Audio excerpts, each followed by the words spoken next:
Hi,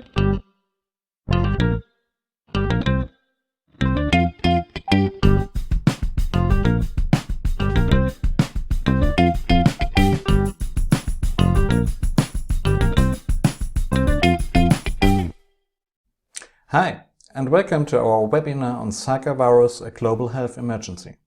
My name is Jörn Klein. I'm microbiologist and associated professor at the University College of Southeast Norway. I have the pleasure to give you the latest overview about the current Zikavirus epidemic and give you a short introduction about what has happened and what we know and don't know. Okay, we have all heard in the media that Zika virus is on the rise and that the World Health Organization at the 1st of February has declared a public health emergency. So what does this mean, a public health emergency of international concern? It is defined as something which is unexpected, which is serious, and concerns several countries, not only the country where it first appeared, and which require immediate international action. So it is an extraordinary event that constitutes a public health risk to other states because it may be spread to those other states and countries and can only be fighted against by international response. So, what has happened? In May 2015, the first confirmed case of Zika virus occurred in northern East Brazil. At the same time, or not at the same time, a few months later, in October 2015, there was an increase of microcephaly. Microcephaly is usually a very rare disease. So the doctors at the local hospitals recognized that the number of babies born with this microcephaly has dramatically increased. Okay, the next one. In November, So in November, 11th of November 2015, the Brazilian Ministry of Public Health declared a public health emergency. A few days later, there was a report of CNS malformations, so malformations of the brain of unborn children in French Polynesia. In January, again, the CDC, the US American Center for Disease Control and Prevention, issued a travel advice for pregnant women. And in 15th of January, the same time, in Hawaii, there was a baby born with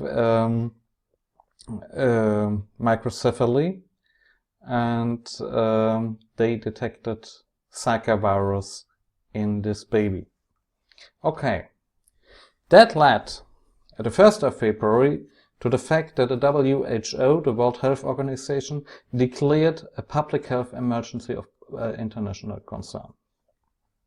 One day later, the first report of sexual transmission of Zika virus appears. And then at the 10th of February, there was in the European Union, in Slovakia, the first report of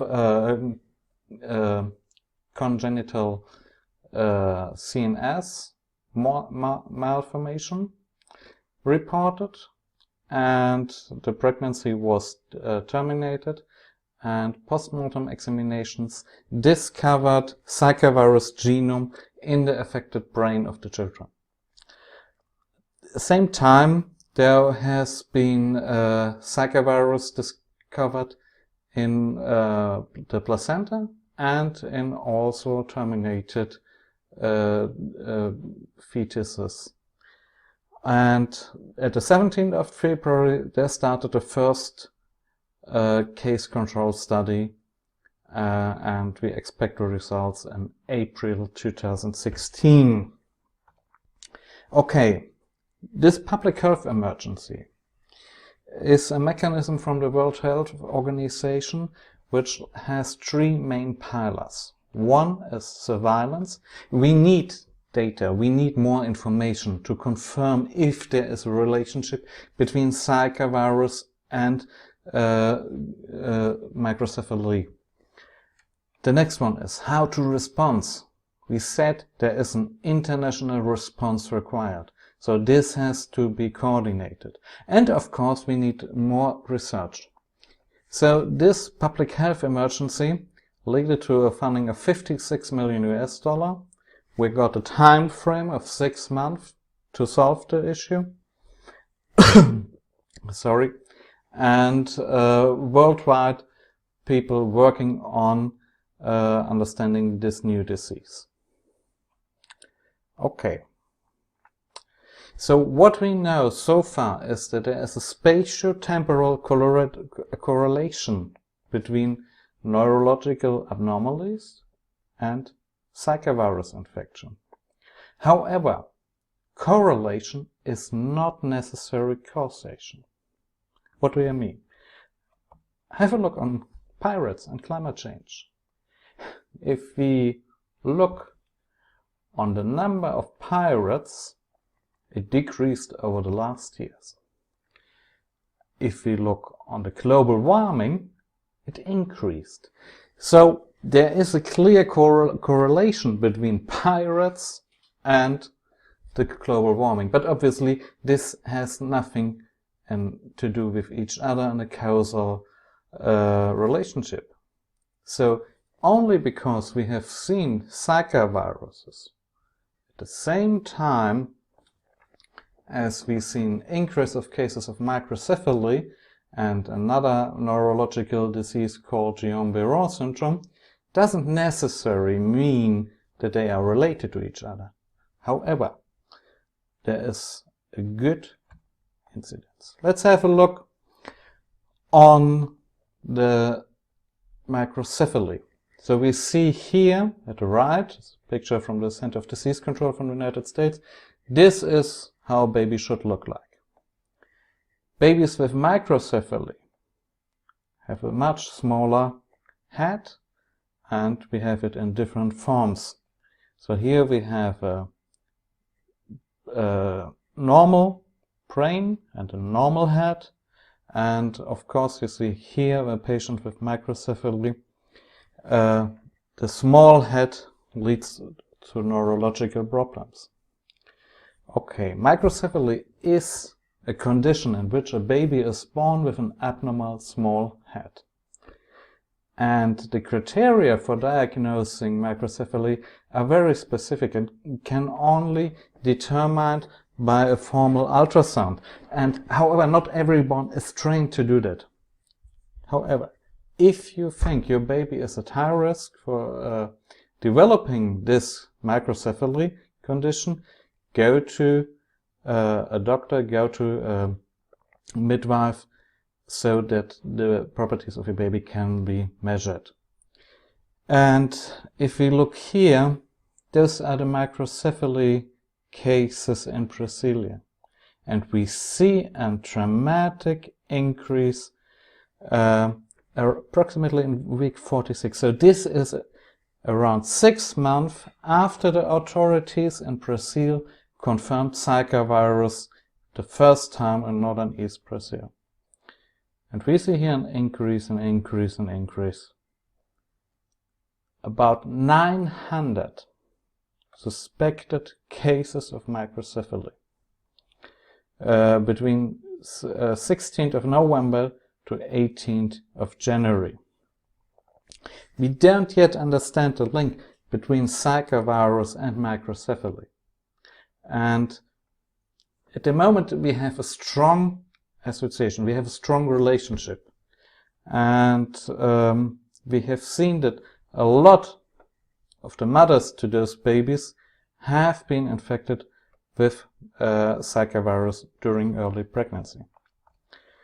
The same is with Guillain-Barré syndrome, GBS. GBS is a rapid onset muscle weakness caused by the immune system, which damaged the peripheral nervous system. So you have here a nerval cell and so-called Schwann cells, and there is a myelin layer around those cells, and they are getting destroyed by your own immune system. And GBS is typically seen after viral or bacterial infection. And here's a study, a recent study from the Lancet on French Polynesia. And we see that there is a correlation between Zika virus infection and the GBS syndrome. And this is very, very not significant, but there is obviously a risk between this. So, what is this Zika virus? What is this? What is a virus? If you recognize, we are all surrounded by viruses. We are living in a sea of viruses. We breathe approximately 6 liters air per minute. And thereby we are putting a lot of viruses inside. Furthermore, approximately 8% of our genetic material consists of viruses. So they are derived from viruses which infected humankind early in their development. And this is important in the later step. And of course, viruses infect all life. And there has been some people calculating, there are a lot of people like calculating, and if you take a bacteriophage, which is a virus infecting bacteria, and which may be a solution for the upcoming antibiotic resistance issue, however, this is a different story, they have calculated that the biomass of bacteriophages exceeds the biomass of elephants approximately 1,000-fold. So this picture, I love this picture, because it suggests how important,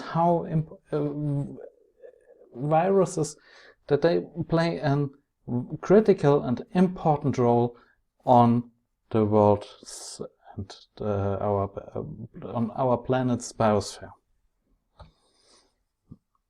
So why are we not sick all the time? Because we have an immune system. And it's all the time a balance between our immune system and the virus infecting us. So therefore vaccination is important, and therefore, I will later explain, we see this increase in microcephaly. Let's go a little bit more on viruses. So viruses are small particles consisting of nucleic acid. So on this DNA or riboRNA, information about how the virus particles are built up, how they are formed, is packed in a protein shell. So, and there are necessary information in this virus genome required to infect us, required for replication of the virus itself. And one important thing with viruses cannot live without a host. So they are so-called obligate parasites that can only function after they have infected a cell, a host cell. And we know that all viruses must make a step to messenger RNA and use our own cells to propagate. However, we know that viruses cannot think. They are molecular machines. And they can survive only because they're changing all the time. And this is evolution. Viruses are Darwinian machines. So it's a survival of the fittest, which is the alpha and omega of a viral life. So, however, if the viruses are too successful in propagating, in replicating, then they kill their host. That's what we have seen with Ebola. Ebola is not a very successful virus because it's killing its host all the time. However, if they are too passive, then the host, so our own immune system, is eliminating the virus. So it's a fine balance the virus must find.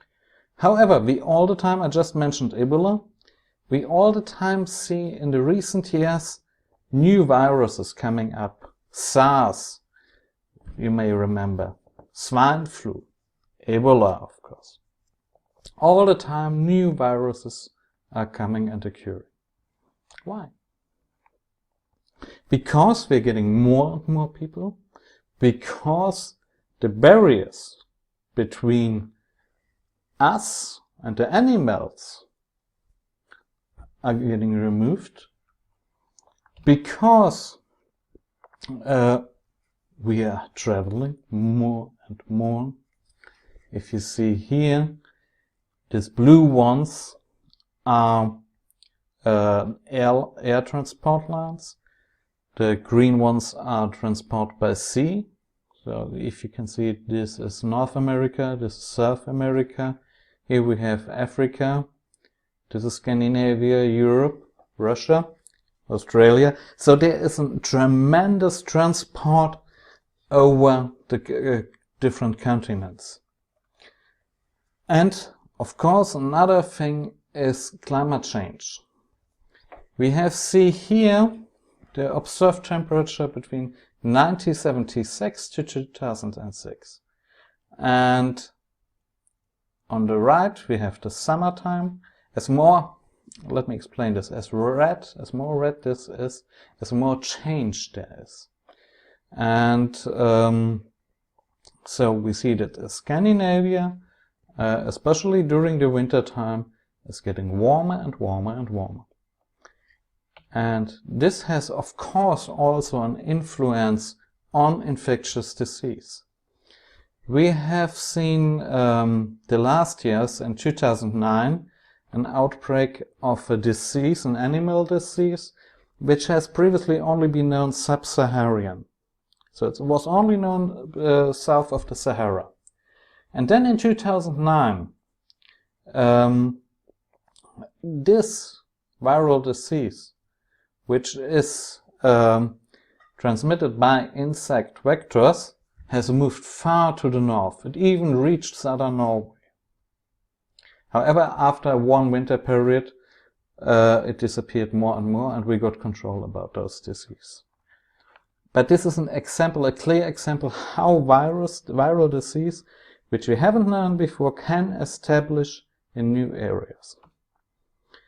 Okay, but let's go back to Zika. You see this nice picture? This is in Entebbe, Uganda. Zika was all the time a new virus. It was first discovered in 1947 in an infected monkey in Uganda.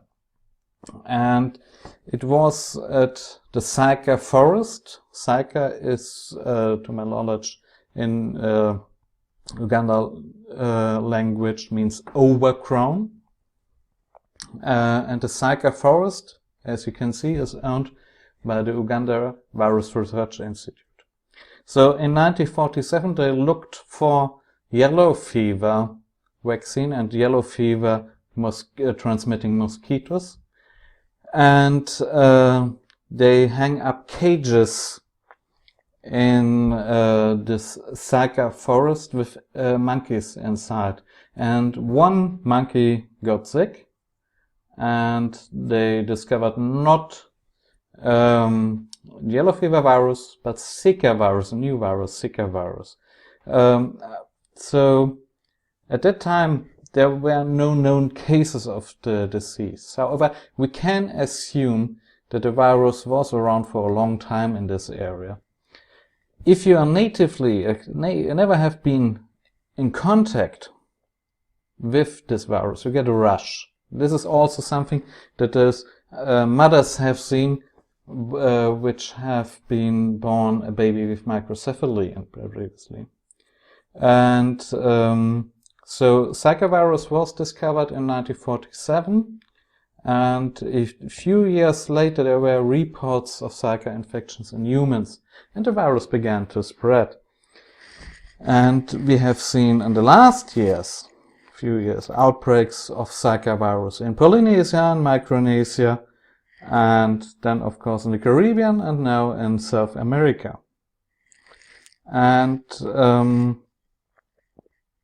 first of all, as the people saw Zika, there was a little bit of complacency about it, because there were never been a real severe disease. Dengue, which is also in those areas, and chikungunya have been much more worse. However, now in Brazil, in South America, we start to see abnormalities in newborns. And there are many cases of microcephaly, more and more reports about GBS. And you have to imagine, those people in South America have never met the virus before, so their immune system is not used, cannot fight it. And that may be one explanation why the outcome of a Zika virus is so severe. So again, here in 1947, the first report of Zika virus appeared in the world. Then we have had some outbreaks around, and then we see that the virus is moving more and more to the east, or 2013 and 2014, and then 2015, 2016, we have seen the start of the Zika virus epidemic in Brazil.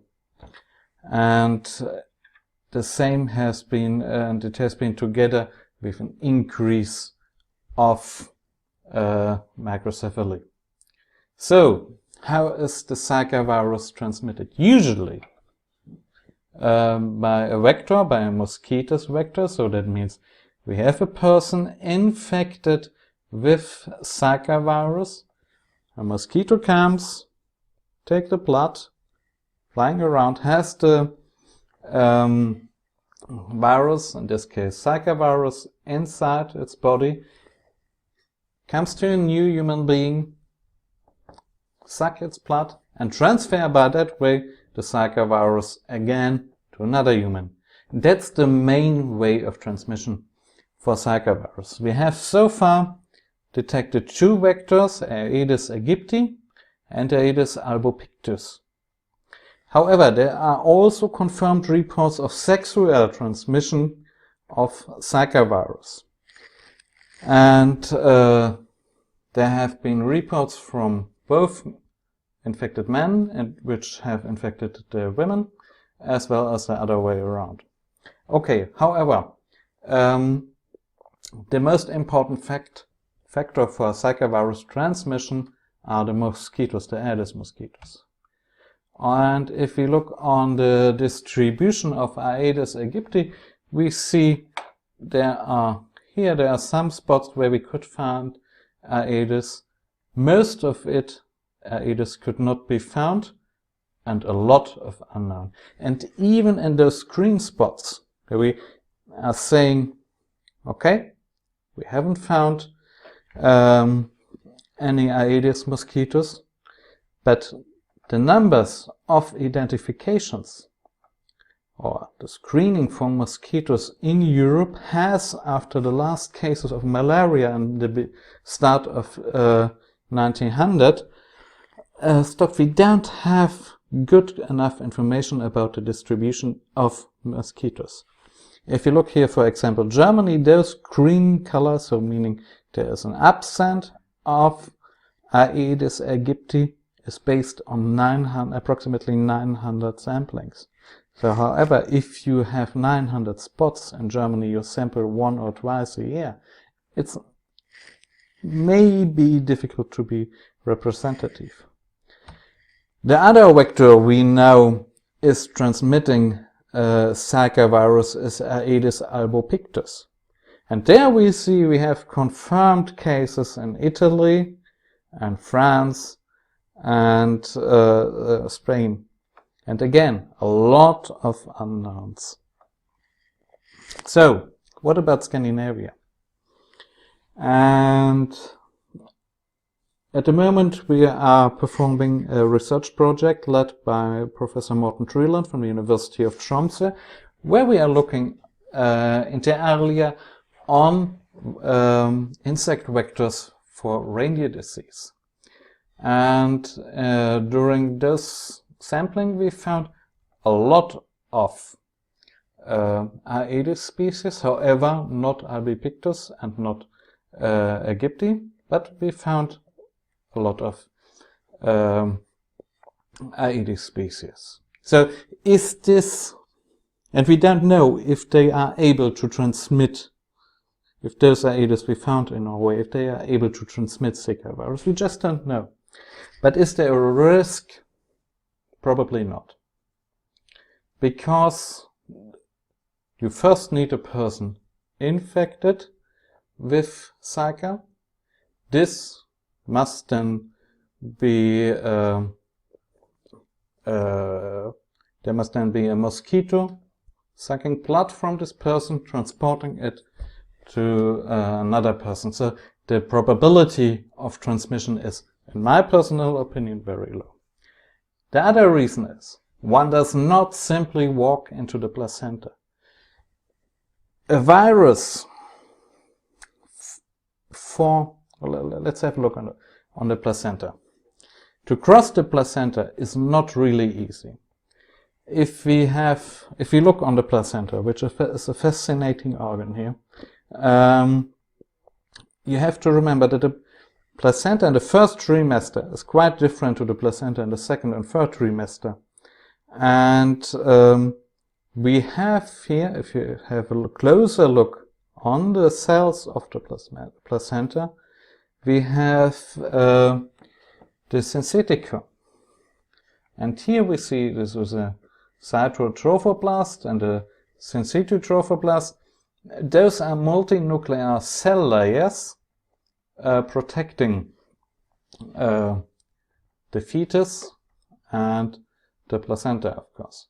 So, and this is actually one of the viral encoded parts of our human genome. So this is the these cell layers result from an infection of a so-called human endogenous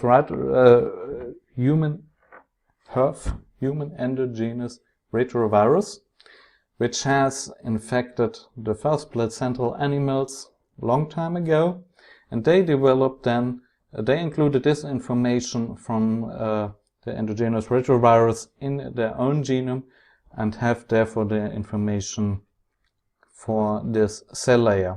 But coming back, it is, you have a changing environment and you have different cells and you have cells which in a way are already infected by a virus.